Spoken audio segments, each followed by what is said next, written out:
Hello दोस्तों, कैसे हो आप सब। स्वागत है आप सबका हमारी यूट्यूब चैनल आर्क एक्सप्लेन में। तो दोस्तों, मैं आयुष आज आप सबके सामने मूवी का ब्रेक डाउन करने वाला हूं, अवतार 2 द वे ऑफ वाटर।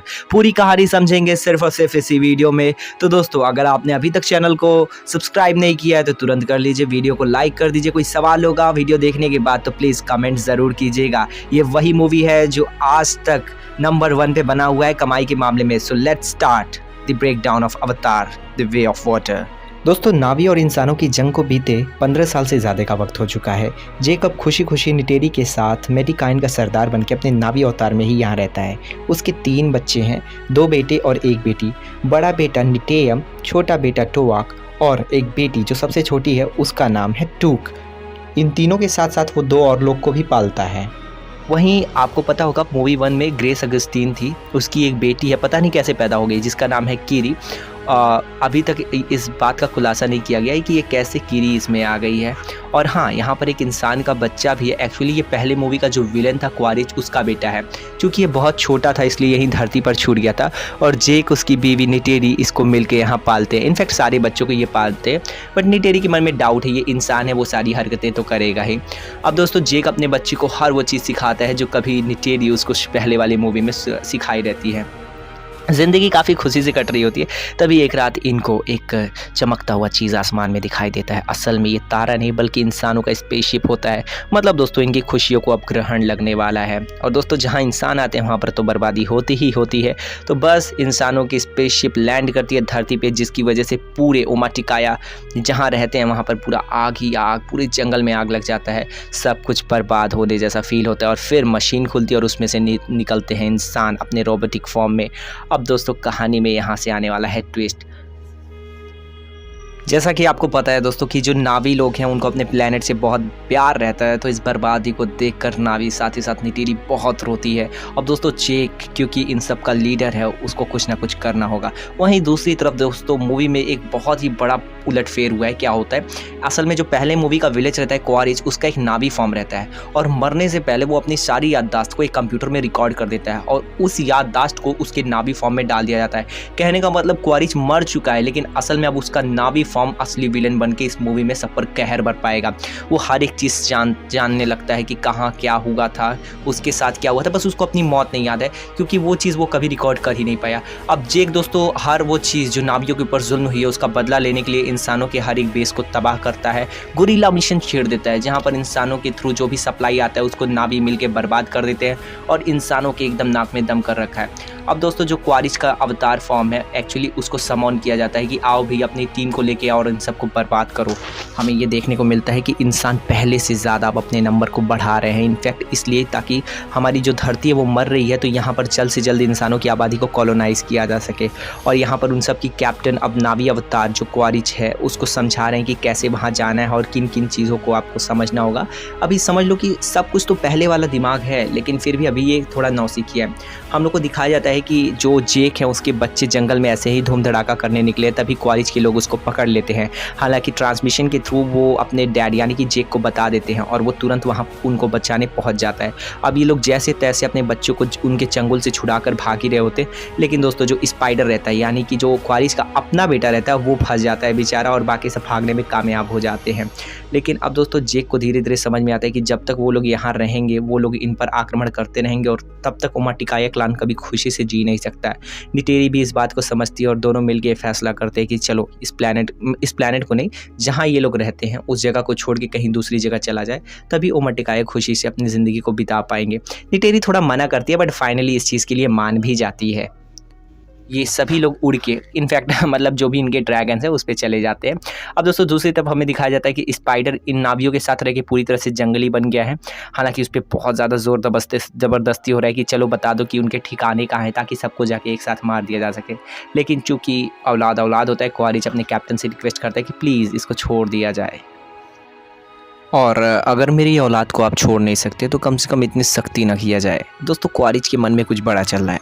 वो चाहता है कि प्यार से अपने बेटे स्पाइडर को अपनी तरफ कर ले और हर वो राज जो ओमाटिकाई को बर्बाद कर सकता है उससे हम निकलवा लें। और धीरे धीरे हमको लगता है कि स्पाइडर ज़्यादा चालाक नहीं है, हाँ मतलब बहुत अच्छा इंसान है, बट ये धीरे धीरे अपने पिता की बातों में आ रहा है। वहीं दूसरी तरफ हमको दिखता है कि जेक और उसका परिवार ढूंढते ढूंढते एक पूर्वी तट के टापू पर पहुंच जाते हैं। जेक का परिवार मेटिकाइन रीफ पहुंच चुका है। यहाँ पर मेटिकाइन लोग रहते हैं जिनके हाथ काफ़ी चौड़े होते हैं और पूंछ भी काफ़ी चौड़ी होती है। हालांकि ये लोग यहाँ शरण मांगने आते हैं, जिस पर थोड़ी बहस के बाद वहाँ का जो सरदार रहता है इनको शरण दे देता है। देखने को लगता है कि सरदार काफ़ी अच्छा इंसान है, मतलब अच्छा नावी है। ये जेक का परिवार यहाँ पर काफ़ी खुशी से रहता है और इनके तौर तरीक़ों को सीखता है। एक दिन क्या होता है कि जेक यानी कि जो जेक की एडॉप्टेड बेटी है यानी कि अगस्तीन की जो बेटी है कीरी, उसको मुखिया का लड़का थोड़ा बहुत छेड़ता है, जिस पर गुस्सा होकर लोआक उस मुखिया के लड़के को एक मुक्का मार देता है। अब दोस्तों चूंकि ये लड़ाई काफ़ी बढ़ जाती है, तभी जेक को इस बात का पता चलता है। वो अपने बेटे को कहता है कि जाओ और माफ़ी मांगो, क्योंकि वो मुखिया का लड़का है।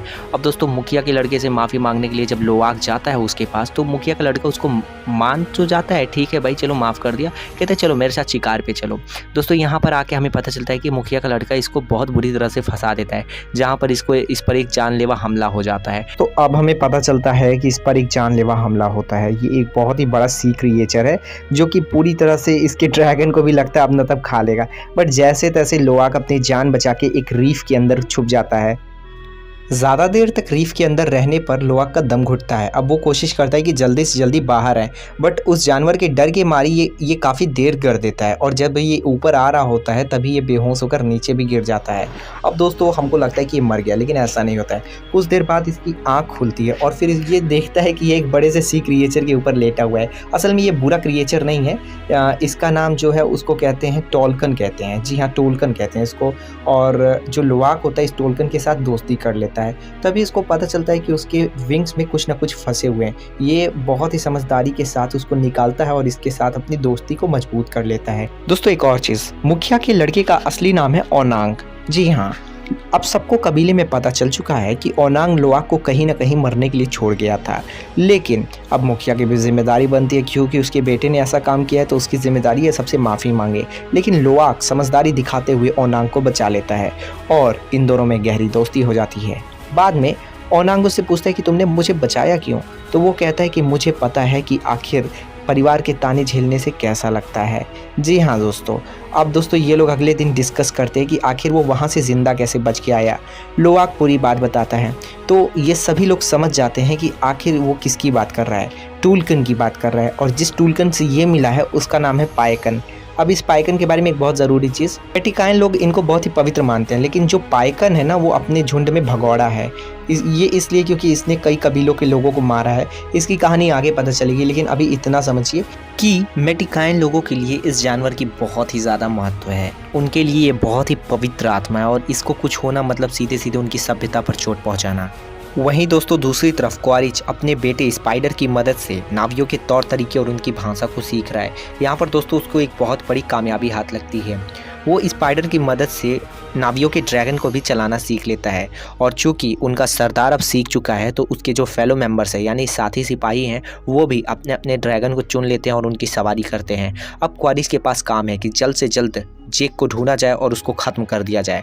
वो यहाँ के कबीलों के साथ बहुत ही बुरी तरह से पेश आता है, उन पर जुल्म ढाता है और पूछता है कि बताओ जेक सली कहाँ है, जिस पर वो लोग मना करते हैं कि नहीं पता मुझे। जिस पर दोस्तों वो बहुत ही ज़्यादा गुस्सा हो जाता है और उनके जो टूलकन है उसकी हत्या कर देता है, और साथ ही साथ यही नहीं रुकता, उनकी कबीलों पर भी आग लगा देता है। तो दोस्तों अब मेटिकाइन के लोगों पर इंसानों का कहर टूट पड़ा है। इन मेटिकाइन लोगों से बदला लेने के लिए क्वारिच एक बहुत ही मस्त तरकीब निकालता है। एक साइंटिस्ट उसको बताता है कि इन मेटिकाइन के ब्रेन के एंजाइम से निकलने वाली चीज़ों से एक केमिकल बनती है जिसके थ्रू इंसान अपनी उम्र को बढ़ा सकते हैं और नावी फॉर्म में भी उनकी उम्र बढ़ जाएगी। तो दोस्तों ये लोग अपने सी वेलर की मदद से अलग अलग जो टूलकन्स हैं उनका शिकार करने लगते हैं और उनके अंदर घुस के उनके ब्रेन एंजाइम से एक तरह का केमिकल तैयार करते हैं जिसको अमृत कहते हैं। असल में इसका काम ये होता है कि इससे इंसान या फिर नावी दोनों के ही उम्र में में बढ़ोतरी हो जाती है। अब दोस्तों अब ये सोचो, चूँकि ये उनके बहुत ही पवित्र जानवर हैं, अब इन पर आक्रमण करना मतलब सीधे उनको चुनौती देना। अब मेडिकाइन लोगों के पास ये खबर पहुंच जाती है कि बहुत ही बड़ी मात्रा में उनके जो टूलकन्स हैं उसकी हत्या की जा रही है, जिसकी वजह से वो लोग बहुत ही बुरी तरह से अफेक्ट होते हैं। अब यहाँ पर अब जो सरदार है उसको समझ में आ रहा है कि जल्द से जल्द कुछ ना कुछ करना हो। मेडिकाइन लोग जेक को इन सारी घटनाओं के लिए कसूरवार मानते हैं। अब जेक भी इससे मुकर तो सकता नहीं है, लेकिन वो उन सबको कहता है कि तुमको उन पर हमला नहीं करना चाहिए। वो लोग चाहते ही हैं कि तुम बिल से बाहर आओ और वो तुम्हारा शिकार करे। जब टूक को पता चलता है कि टूलकन का शिकार हो रहा है तो वो पाइकन को आगाह करने के लिए समुद्र में निकल जाता है। उसके पीछे पीछे मुखिया के जो बच्चे रहते हैं और जेक के बड़े बेटा और छोटी वाली जो बेटी होती है वो भी उसके पीछे निकल जाते हैं। हालांकि यहाँ पहुँच के उन्हें पता चलता है कि पहले से ही एक सी व्हीलर उसके पीछे हाथ धोकर पड़ा हुआ था और पाइकन के ऊपर एक ट्रेशर लगा हुआ है। ये सारे बच्चे उसको निकालने की कोशिश करते हैं, लेकिन इंसान उन्हें पकड़ लेते हैं। अब दोस्तों बहुत ही चालाकी के साथ जो टूक रहता है वो ट्रांसमिशन बहला रहता है। वो तुरंत अपने डैड यानी कि जेक को बता देता है कि हम सभी को किडनैप किया जा चुका है और उनके साथ मुखिया के बेटा और बेटी दोनों उसके पास हैं। अब दोस्तों ये बात जेक को पता चलता है, वो तुरंत मुखिया को भी बताता है कि उनके बच्चों को अगवा कर लिया गया है। इस तरह सारी मेडिकाइन के लोग एकजुट होकर इंसानों का खात्मा करने के लिए अपने जो कबीला है वहाँ से बाहर निकल जाते हैं। यहाँ पर दोस्तों हम लोग को एक बहुत ही मस्त एक्शन क्लाइमेक्स सीक्वेंस देखने को मिलता है। अब दोस्तों नावी और इंसान एक दूसरे के आमने सामने होते हैं, जहां पर जो क्वारिज होता है उन सभी के बच्चों को अगवा कर लेता है और उन सबको कहता है कि सरेंडर करो वरना इन तुम्हारे बच्चे को मार दिया जाएगा। उसके बाद वो कहता है ठीक है जेक सली, अगर बस तुम आओगे तो तुम्हारे बच्चे को जाने दिया जाएगा। अब यहाँ पर दोस्तों जेक सोचता है कि अगर वो उसके बदले उसके बच्चों की जान बच जाती है तो क्या जा रहा है, वो सरेंडर करने वाला ही होता है। तभी नीचे से जो पाइकन होता है वो इंसानों की शिप पर अटैक कर देता है, जिससे शिप का बहुत बड़ा हिस्सा बर्बाद हो जाता है और बहुत ज़्यादा इंसान भी मर जाते हैं। चूँकि इंसानों की हालत पतली हो चुकी है, अब नावी को भी मौका मिल जाता है और वो सभी एकाएक करके इंसानों के ऊपर टूट पड़ते हैं। और दोस्तों जो एक्शन सीक्वेंस देखने को मिलता है ना, शायद ही आपको किसी हॉलीवुड मूवी में देखने को मिलेगा। इनफैक्ट जो आप मूवी देखने जाओगे ना थिएटर में, असल के जो पैसे आप पे कर रहे हो ना, ये आखिरी के 40 मिनट के बैटल सीक्वेंस के लिए। इसी बीच दोस्तों एक बहुत ही बुरी खबर हमको पता चलती है कि जेक के दूसरे बच्चों को बचाने के चलते जो बड़ा बच्चा होता है निटेयम, उसको गोली लग जाती है और वो मर जाता है। लेकिन अभी भी जो टूक है और कीरी है, ये दोनों ही अभी भी उसके चंगुल में है। किसके? क्वारीज के चंगुल में। वो कहता है कि जल्दी से आओ और अपने बच्ची को ले जाओ, बदले में खुद को सरेंडर कर दो। अब यहाँ पर स्पाइडर और जेक दोनों ही मिलके वहाँ पर पहुँचते हैं। वहाँ पहुँचने के बाद दोस्तों हमको पता चलता है कि यहाँ पर पहले से ही नीट्री आ चुकी है और वो भी इंसानों से दो दो हाथ कर रही है। यहाँ पर नीट्री का एक बहुत ही बुरा यानी कि ख़तरनाक अवतार आपको देखने को मिलेगा। वहीं दूसरी तरफ हमको दिखता है कि जो क्वारिज है वो जो बेटी है, किसकी? जेक की जो बेटी है, वो उसके गले पे खंजर रखता है। वहीं दूसरी तरफ नीट्री भी मौके का फ़ायदा उठाती है और स्पाइडर को पकड़ के उसके गले पे खंजर लगा देती है और कहती है कि जल्दी से मेरी बच्ची को छोड़ दो। हालाँकि पहले तो ये मना करता है, लेकिन क्वारिज बाद में मान जाता है। उसके बाद दोस्तों दोनों बच्चे सलामत होते हैं और अब जेक और क्वारिज में भयंकर की लड़ाई होती है, जिसमें क्वारिज को वो हरा देता है और क्वारिज डूबते डूबते नीचे चला जाता है। लेकिन वहाँ पर स्पाइडर उसको बचा लेता है और किनारे पे ला देता है। यहाँ पर क्वारिज अपने बेटे को कहता है कि तुम हमारे साथ चलो, तुम्हारी जगह हमारे साथ है, ना कि इन नावियों के साथ। लेकिन स्पाइडर अपने बाप की बर्बरता को पहले देख चुका होता है, इसलिए वो उनके साथ जाने से मना कर देता है। अब हमें पता चलता है कि जेक और उसका परिवार सही सुरक्षित होकर किनारे पहुँच चुका है और वहाँ पर उनके पास स्पाइडर भी पहुँच चुका है। यहाँ पर काफ़ी इमोशनल सीन होता है जहाँ पर जेक स्पाइडर को गले लगा लेता है। अब दोस्तों चूँकि ये नीटियम मर चुका है, अब मेडिकाइन के लोग उसको अपने तौर तरीके के हिसाब से उसका फ्यूनरल करते हैं। मतलब जिस तरह की कल्चरल एक्टिविटी यहाँ पर जेम्स कैमरून ने क्या दिमाग लगा के किया है दोस्तों, ऐसा बहुत ही रेयर आपको देखने को मिलेगा। अब दोस्तों जेक यहाँ पर बताता है कि वो यहाँ से जाने का फैसला करता है, लेकिन जो मेडिकाइन का सरदार है वो उसे रोक लेता है और कहता है कि तुम हम ही में से एक हो। और यहाँ ये मूवी हो जाती है एंड। तो दोस्तों कैसा लगा आपको ये वीडियो, प्लीज़ बताना ज़रूर।